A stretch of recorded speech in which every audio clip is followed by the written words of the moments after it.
A theology which penetrates no further into Scripture than to discover that in all ages God is immutable in His grace toward penitent sinners, and constructs the idea of a universal church continuing through the ages on the one truth of immutable grace, is not only disregarding vast spheres of revelation, but is reaping the unavoidable confusion and misdirection which part truth engenders. The outworking of divine grace is not standardized, though the covenant idea of theology would make it so, and as certainly as God's dealings with man are not standardized. In the same manner, the entire field of corresponding human obligation in daily life is not run into a mold of human idealism.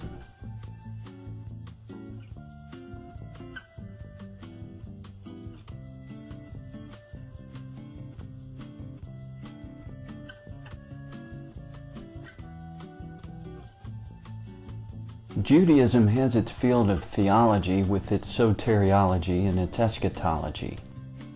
That these factors of a system which occupies 3/4 of the sacred text are unrecognized and ignored by theologians does not demonstrate their non-existence, nor does it prove their unimportance.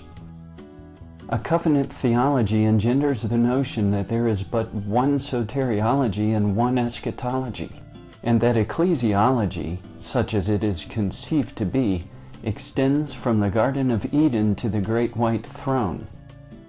The insuperable problems in exegesis which such fanciful suppositions engender are easily disposed of by ignoring them. On the other hand, Scripture is harmonized and its message clarified when two divinely appointed systems, Judaism and Christianity, are recognized and their complete and distinctive characters are observed. No matter how orthodox they may be in matters of inspiration, the deity of Christ, His virgin birth, and the efficacy of His death, covenant theologians have not been forward in Bible exposition. This great field of service has been and is now occupied by those who distinguish things which differ, who, though giving close attention to all that has been written, are bound by no theological traditions whatever.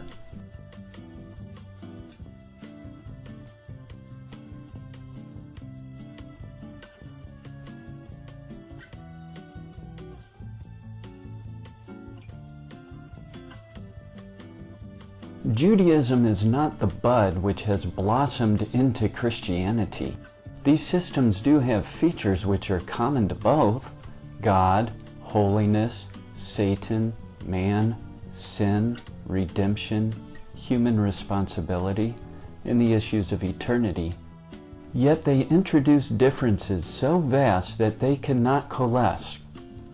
To the end that the church might be called out from both Jews and Gentiles, a peculiar, unrelated age has been thrust into the one consistent ongoing of the divine program for the earth.